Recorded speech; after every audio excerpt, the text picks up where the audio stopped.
오늘 읽을 말씀은 요한복음 1장에서 3장까지입니다. 1장. 태초에 말씀이 계셨습니다. 그 말씀은 하나님과 함께 계셨고 그 말씀은 하나님이셨습니다. 그분은 태초에 하나님과 함께 계셨습니다. 모든 것이 그분을 통해 지음받았으며 그분 없이 된 것은 아무것도 없었습니다. 그분 안에는 생명이 있었습니다. 그 생명은 사람들의 빛이었습니다. 그 빛이 어둠 속에서 비치고 있지만 어둠은 그 빛을 깨닫지 못했습니다. 하나님께서 보내신 사람이 있었습니다. 그 이름은 요한이었습니다. 요한은 그 빛에 관해 증언하러 온 증인이었는데 이는 그를 통해 모든 사람이 믿게 하려는 것이었습니다. 요한 자신은 그 빛이 아니었습니다. 그는 다만 그 빛에 대해 증언하기 위해 온 것입니다. 참 빛이 있었습니다. 그 빛이 세상에 와서 모든 사람을 비추었습니다. 그분이 세상에 계셨고 그분이 세상을 지으셨지만 세상은 그분을 알아보지 못했습니다. 그분이 자기 땅에 오셨지만 그분의 백성들이 그분을 받아들이지 않았습니다. 그러나 그분을 영접한 사람들, 곧 그분의 이름을 믿는 사람들에게는 하나님의 자녀가 될 권세를 주셨습니다. 이 사람들이 하나님의 자녀로 태어난 것은 혈통이나 육정이나 사람의 뜻으로 된 것이 아니라 하나님의 뜻으로 된 것입니다. 그 말씀이 육신이 돼 우리 가운데 계셨기에 우리는 그분의 영광을 보았습니다. 그것은 은혜와 진리가 충만한 아버지의 독생자의 영광이었습니다. 요한은 그분에 대해 증언해 외쳤습니다. 내가 전에 내 뒤에 오시는 그분이 나보다 앞선 것은 나보다 먼저 계셨기 때문이다 라고 말했는데 그분이 바로 이분이시다. 그분의 충만함으로부터 우리 모두는 분에 넘치는 은혜를 받았습니다. 율법은 모세를 통해 주셨지만 은혜와 진리는 예수 그리스도를 통해 왔습니다. 지금까지 아무도 하나님을 본 사람이 없었습니다. 그러나 아버지 품에 계시는 독생자께서 하나님을 알려주셨습니다. 예루살렘의 유대 사람들이 제사장들과 레위지파 사람들을 보내 당신은 누구시오? 라고 요한의 정체를 물었을 때 요한이 한 증언은 이렇습니다. 그는 거절하지 않고 고백했습니다. 나는 그리스도가 아니요. 그들이 물었습니다. 그러면 당신은 누구요? 엘리야요? 요한이 대답했습니다. 아니요. 그러면 그 예언자요? 그가 대답했습니다. 아니요. 그러자 그들이 말했습니다. 그러면 도대체 당신은 누구요? 우리를 보낸 사람들에게 가서 대답할 말을 좀 해주시오. 당신은 자신을 누구라고 생각하오? 요한은 예언자 이사야의 말로 대답했습니다. 나는 주를 위해 길을 곧게 하라고 광야에서 외치는 사람의 소리요. 보냄을 받은 유대 사람들 중에는 바리새파 사람들이 보낸 이들이 있었습니다. 그들이 요한에게 질문했습니다. 당신이 그리스도도 아니고 엘리야도 아니고 그 예언자도 아니라면 어째서 세례를 주시오? 요한이 대답했습니다. 나는 물로 세례를 주지만 여러분 가운데서 여러분이 알지 못하는 한 분이 서 계시오. 그분은 내 뒤에 오시는 분인데 나는 그분의 신발끈을 풀 자격도 없소. 이 일은 요한이 세례를 주던 곳 요단강 건너편 베다니에서 있었던 일입니다.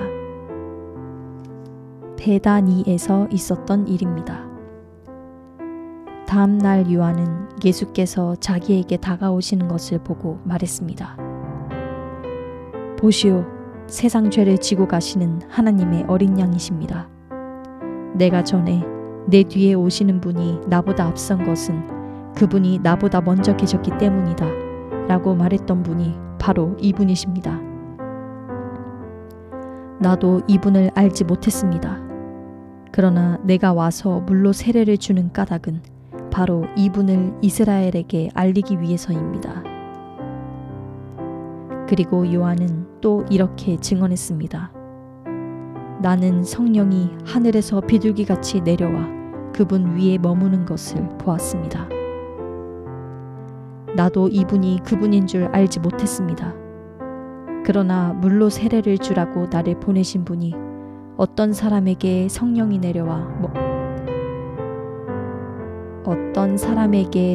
내려와 머무는 것을 내가 보게 되면 그가 바로 성령으로 세례를 줄 분임을 알라고 알려주셨습니다. 그런데 나는 그것을 보았습니다. 그래서 이분이 하나님의 아들이라고 증언하는 것입니다. 다음 날 요한은 자기 두 제자와 함께 다시 그곳에 서 있다가 예수께서 지나가시는 것을 보고 말했습니다. 보라, 하나님의 어린 양이시다. 그 말을 듣고 요한의 두 제자가 예수를 따라갔습니다. 예수께서 뒤를 돌아 그들이 따라오는 것을 보고 물으셨습니다. 무엇을 원하느냐? 그들이 말했습니다. 랍비여, 어디에 머물고 계십니까? 랍비는 선생이라는 뜻입니다. 예수께서 대답하셨습니다. 와서 보라. 그래서 두 제자는 가서 그분이 계시는 곳을 보고 그날 그분과 함께 지냈습니다. 때는 오후 4시쯤이었습니다. 요한의 말을 듣고 예수를 따라간 두 사람 중 한 사람은 시몬 베드로의 동생 안드레였습니다. 안드레는 가장 먼저 자기 형 시몬을 찾아가 말했습니다. 우리가 메시아를 만났다. 메시아는 그리스도라는 뜻입니다. 그리고 그는 시몬을 예수께 데려왔습니다. 예수께서 시몬을 보고 말씀하셨습니다. 너는 요한의 아들 시몬이구나. 이제 너는 게바라고 불릴 것이다. 게바는 베드로라는 뜻입니다. 다음 날 예수께서 갈릴리로 떠나시려다 빌립을 만나 말씀하셨습니다. 나를 따라라. 빌립도 역시 안드레와 베드로처럼 벳세다 마을 출신이었습니다. 빌립은 나다니엘을 찾아가 말했습니다. 모세가 율법에 기록했고 예언자들도 기록했던 그분을 우리가 만났소. 그분은 요셉의 아들 나사렛 예수시오. 나다니엘이 물었습니다. 나사렛에서 무슨 선한 것이 나오겠는가? 빌립이 말했습니다. 와서 보시오. 예수께서 나다니엘이 다가오는 것을 보시고 그에 관해 말씀하셨습니다. 여기 참 이스라엘 사람이 있다. 이 사람에게는 거짓된 것이 없다. 나다니엘이 물었습니다. 어떻게 저를 아십니까? 예수께서 대답하셨습니다. 빌립이 너를 부르기 전 내가 무화과 나무 아래 있을 때에 내가 보았다. 그러자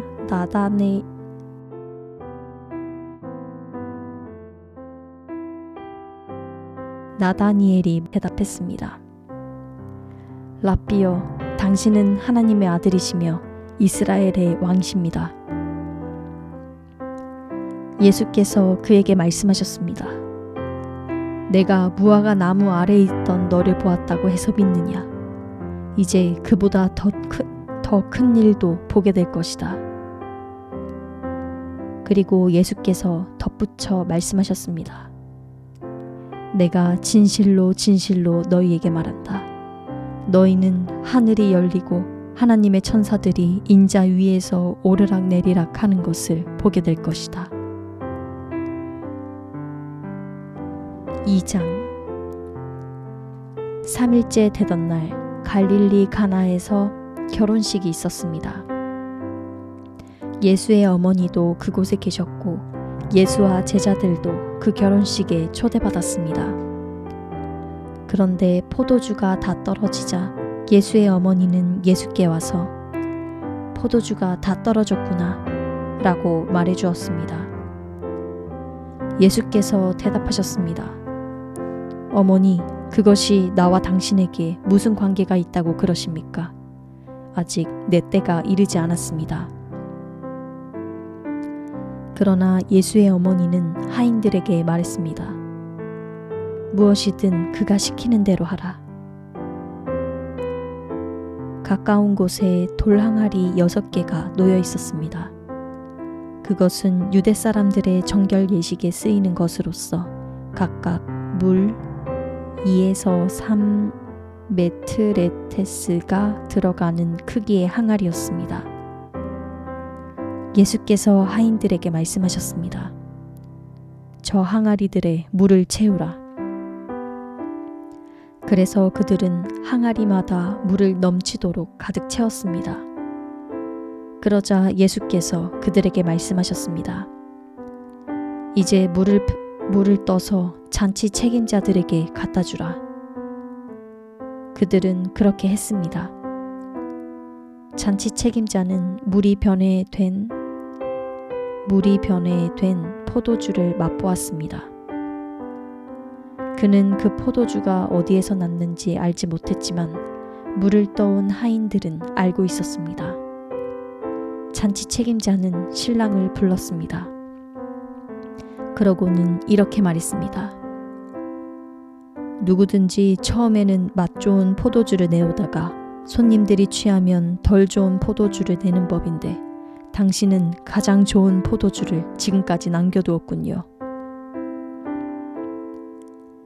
예수께서 이 첫 번째 표적을 갈릴리 가나에서 행해 자기의 영광을 드러내셨습니다. 그러자 예수의 제자들이 그를 믿었습니다. 그 후 예수께서는 어머니와 동생들과 제자들과 함께 가버나움으로 내려가셔서 그곳에서 며칠 동안 머물러 계셨습니다. 유대 사람들이 지키는 유월절이 다가오자 예수께서는 예루살렘으로 올라가셨습니다. 예수께서 성전 뜰에서 사람들이 소와 양과 비둘기들을 팔고 또 탁자 앞에 앉아 돈을 바꿔주는 것을 보셨습니다. 예수께서는 노끈으로 채찍을 만들어 양과 소들을 모두 성전 밖으로 내쫓고 돈을 바꿔주던 사람들의 동전을 쏟고 탁자를 엎어버리셨습니다. 그리고 비둘기를 팔던 사람들에게 말씀하셨습니다. 이것들을 여기에서 치워버려라. 내 아버지의 집을 장사하는 집으로 만들지 말라. 예수의 제자들은 주의 집을 향한 열정이 나를 삼킬 것이다 라고 기록된 성경 말씀이 생각났습니다. 그때 유대 사람들이 예수께 물었습니다. 당신이 이런 일을 할 수 있다는 것을 증명할 만한 무슨 표적을 우리에게 보여줄 수 있겠소? 예수께서 그들에게 대답하셨습니다. 이 성전을 허물라. 그러면 내가 3일 만에 다시 세우겠다. 그러자 유대 사람들이 대답했습니다. 이 성전을 짓는 데에 46년이나 걸렸는데 당신이 그것을 3일 만에 다시 세우겠다는 말이요? 그러나 예수께서 말씀하신 성전은 바로 자기 몸을 가리킨 것이었습니다. 나중에 예수께서 죽은 사람들 가운데서 살아나셨을 때에야 제자들은 이 말씀을 기억했고 성전과 예수께서 하신 말씀을 믿었습니다. 성경과 예수께서 하신 말씀을 믿었습니다. 예수께서 유월절을 맞아 예루살렘에 계시는 동안 많은 사람들이 그분이 행하시는 표적을 보고 그 이름을 믿었습니다. 그러나 예수께서는 모든 사람을 알고 계셨기 때문에 자기 자신을 그들에게 맡기지 않으셨습니다. 또한 예수께서는 사람에 대해 그 누구의 증언도 필요하지 않으셨습니다. 사람의 마음속에 있는 것까지 다 알고 계셨기 때문입니다. 3장 바리새파 사람들 중에 니고데모라는 사람이 있었는데 그는 유대 공회 지도자였습니다. 그가 밤에 예수를 찾아와 물었습니다. 랍비여, 우리는 당신이 하나님께로부터 오신 선생님인 것을 알고 있습니다. 하나님께서 함께 하시지 않는다면 선생님이 행하신 그런 표적들을 아무도 행할 수 없기 때문입니다. 예수께서 그에게 이렇게 말씀하셨습니다. 내가 진실로 진실로 내게 말한다. 누구든지 다시 태어나지 않으면 하나님 나라를 볼 수 없다. 니고데모가 예수께 물었습니다. 나이가 들어 늙은 사람이 어떻게 다시 태어나겠습니까? 태어나려고 해도 어머니의 뱃속으로 다시 들어갈 수 없지 않습니까? 예수께서 대답하셨습니다. 내가 진실로 진실로 내게 말한다. 누구든지 물과 성령으로 태어나지 않으면 하나님 나라에 들어갈 수 없다. 육체에서 난 것은 육체이고 성령으로 난 것은 영이다. 다시 태어난다 라고 말한 것을 너희는 이상히 여기지 말라. 바람은 불고 싶은 대로 분다. 너는 그 소리를 듣지만 바람이 어디서 오는지 어디로 가는지 알지 못한다. 성령으로 태어난 사람도 모두 이와 같다. 니고데모가 예수께 물었습니다. 어떻게 이런 일이 있을 수 있습니까? 예수께서 말씀하셨습니다. 너는 이스라엘의 선생이면서도 이런 일을 이해하지 못하느냐? 내가 진실로 진실로 내게 말한다. 우리는 아는 것을 말하고 본 것을 증언하는데 너희는 우리 증언을 받아들이지 않고 있다. 내가 땅의 것을 말해도 너희가 믿지 않는데 하물며 하늘의 것을 말하면 어떻게 믿겠느냐? 하늘에서 내려온 사람, 곧 인자 외에는 하늘로 올라간 사람이 없다. 모세가 광야에서 뱀을 들어 올린 것 같이 인자도 들려야 한다. 그것은 그를 믿는 사람마다 영생을 얻게 하려는 것이다.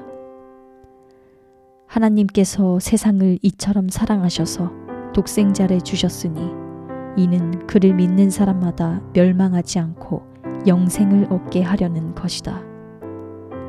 하나님께서 자신의 아들을 세상에 보내신 것은 세상을 심판하시려는 것이 아니라 그 아들을 통해 세상을 구원하시려는 것이다. 아들을 믿는 사람은 심판을 받지 않는다.